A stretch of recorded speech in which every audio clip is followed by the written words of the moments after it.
Imaginez un pays presque grand comme 2 fois la France et 20 fois moins peuplé. Un pays au climat extrême, bordé par l'océan Atlantique et des dunes de sable rouge. Bienvenue en Namibie. Ce grand État, situé à quelques heures d'avion de la Réunion, possède une particularité qui fait sa notoriété, le désert du Namib.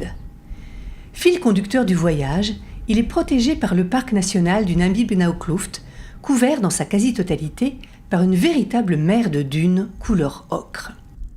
En fait, les dunes sont rouges parce qu'elles contiennent énormément de fer, c'est de la rouille. En fait, elles sont non seulement rouges, mais très vieilles. En fait, c'est des paysages qui datent de la séparation des continents. Et les dunes se sont formées en fait, à partir du moment où on a eu le courant du Benguela qui est arrivé le long de la côte et qui a créé un courant froid, donc qui a créé un désert. Toute la côte namibienne est tributaire de ce courant froid avec énormément de poissons, avec beaucoup de gibier, mais c'est assez fou pour un désert, il y a quand même énormément d'animaux. Mais tout est dû à ce courant froid. Si le courant se réchauffait, on n'aurait pas de désert. Avec sa montgolfière, Eric survole, tout en douceur, des paysages lunaires et étranges. L'occasion de découvrir les dunes à la vitesse du vent. D'en haut, on aperçoit aussi un ancien lit de rivière où les arbres aux racines profondes puisent encore l'eau dont le ciel d'Afrique est avare.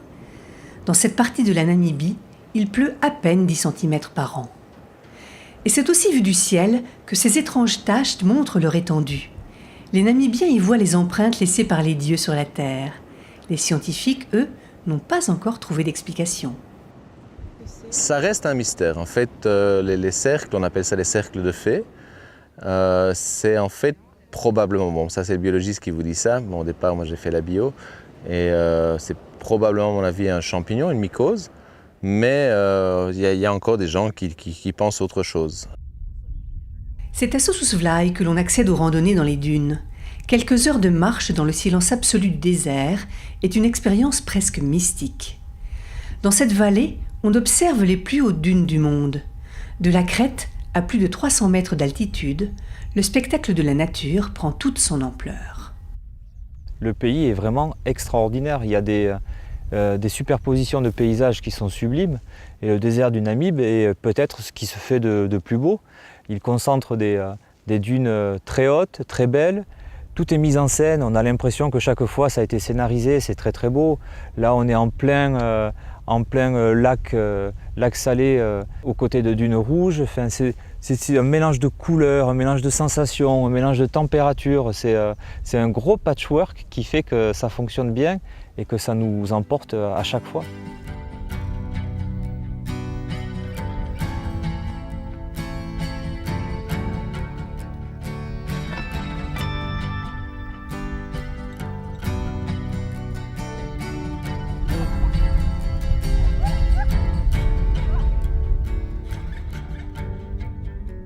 Lac asséché, mortifié par l'avancée des dunes, la Dead Valley est une autre curiosité du site de Sossusvlei.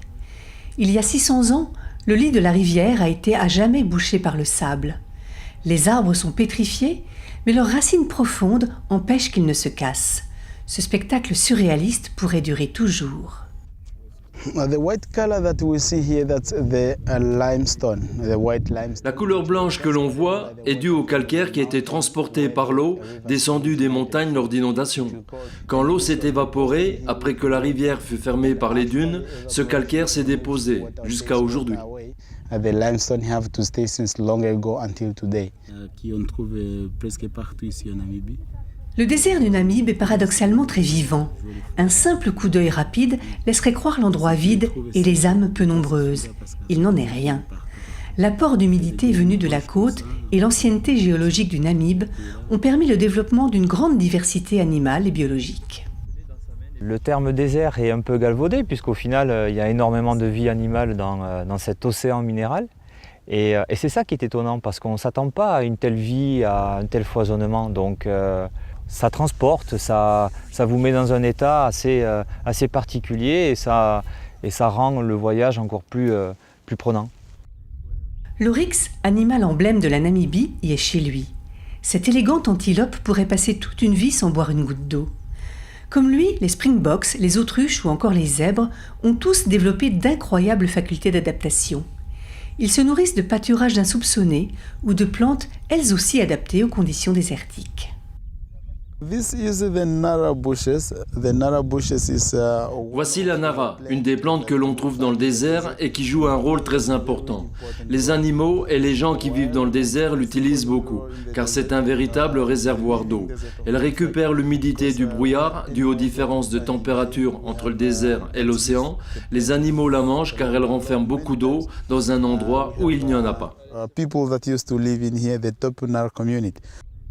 Si l'on met cap vers l'océan, Sandwich Harbour offre lui aussi un spectacle saisissant. On y croise des otaries, des oiseaux marins et des serpents. Derrière ce lieu s'étendent plus de 350 km de dunes immaculées. Du nom d'un bateau qui s'est échoué dans la baie il y a plus de 200 ans, ce site accessible uniquement en 4x4 est à couper le souffle. Nous avons des dunes de 110 mètres de haut qui donnent directement sur l'océan. On trouve ça nulle part ailleurs au monde. Il y a aussi des plantes qui se sont adaptées, des animaux qui vivent ici. C'est une oasis de vie qui s'est formée dans cette zone désertique. Le désert du Namib se jette dans l'océan Atlantique tout en douceur. Certaines dunes rugissent sous les roues du 4x4, tandis que le vent les façonne au même rythme depuis toujours. Le véritable mariage de l'eau et du feu.